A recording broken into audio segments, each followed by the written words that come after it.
This week to start Big Sky Conference play, we've got Coach Hauck, we've got Braxton Hill and AJ Forbes with us today. As usual, please raise your hand, pass the microphone around, and we will start with Coach. Coach, final thoughts on a good game for the Grizz, tough win, and in your first thoughts of headed down to Flagstaff to start conference play. Thanks, James. Well, we're excited to be 3-0 and come through the first 3 games with 3 wins. It was great to get a grinded out win last Saturday night against a good team when it just seemed, from our perspective, it seemed like every break was going against us, and we just kind of found a way to get it done. I really think our team's mentally tough. In fact, I don't think it, I know it. We have a mentally tough football team, and that'll hopefully pay dividends for us in the upcoming weeks once we get into conference play. So, obviously, we start conference play this week on the road at NAU. It's a great place to play. I've always enjoyed playing in the walk-up Sky Dome. There's a clean slate for both teams, and we're both 0-0 in conference play. We're just kind of getting into our preparation for them, but Coach Ball does a great job. They're well coached. They've got good players. There'll be a test. So, yeah, that's kind of how the week sets up.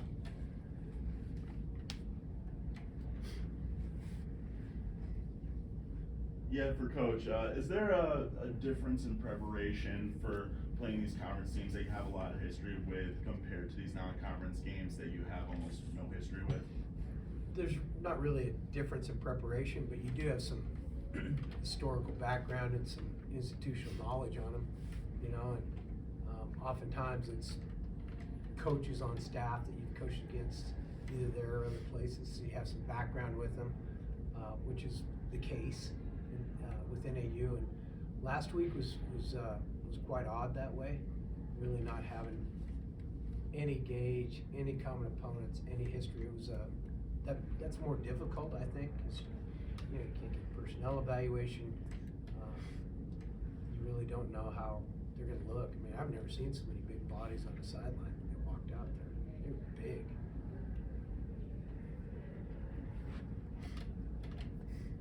Bobby, on that note, I watched the game back last night again, and I mean, their defensive front was so impressive. What did you think of the way that your offensive front handled it? Well, we did some. I mean, AJ can talk about it too. We played better in the second half. I thought, they were heavy inside in the run game, and we didn't block them well enough on the edge probably in the first half. And then in the pass game, we were too soft inside in terms of giving the quarterback an area to step up in.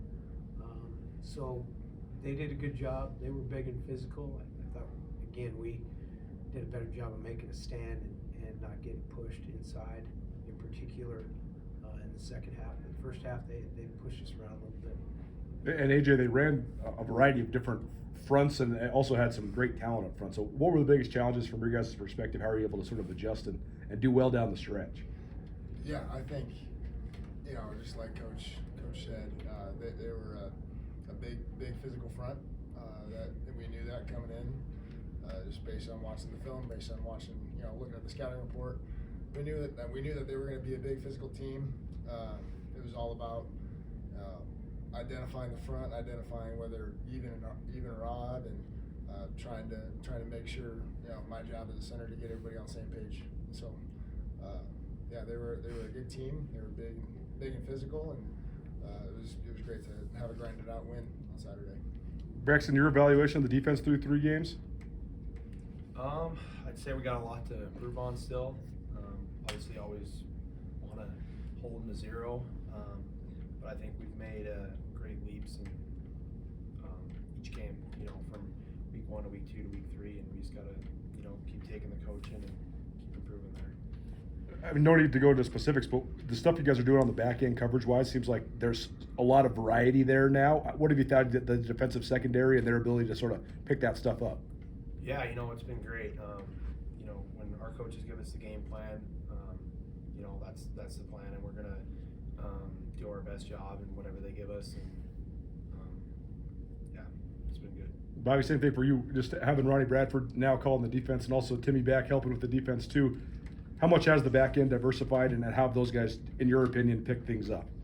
I don't think it's anything, too out of the box, but we're trying some new things coverage-wise that those guys have brought to the table, and I think that's been good. I think it's been productive.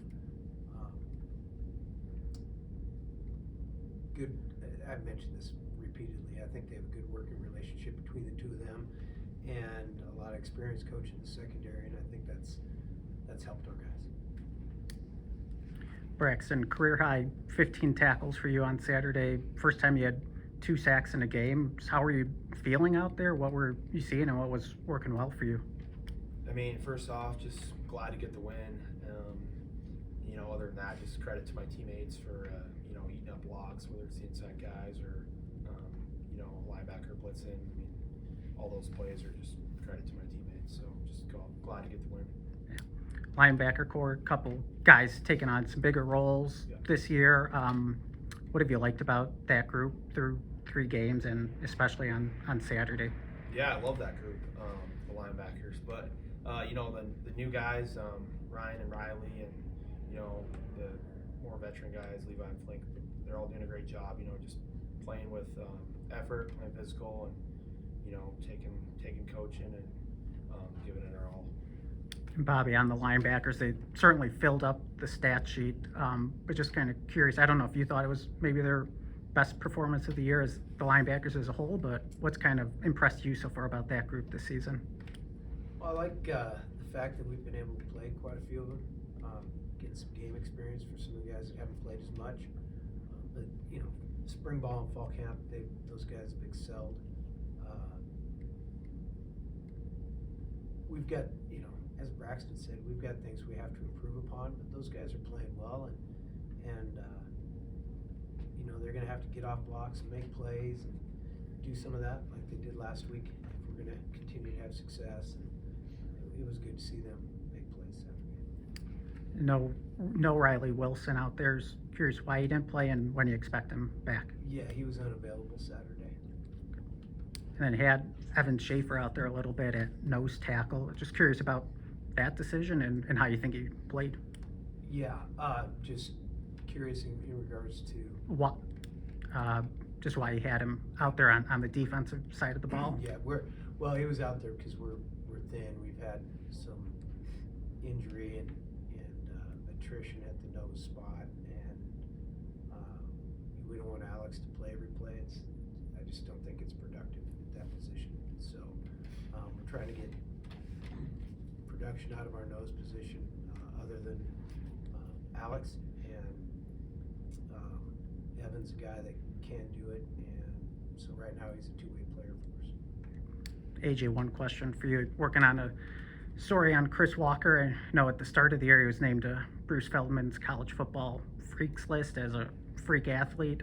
What's he like in the weight room? And has he always been like that going back to your time with him at Nebraska?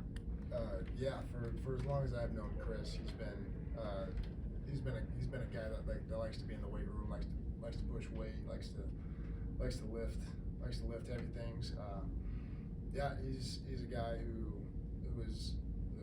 he's done a great job ever since I've known him, going back to our history, and then coming here, he's kept that same attitude and work ethic in workouts, in practice. Yeah, he's been a great addition to our team, and I'm glad he's here.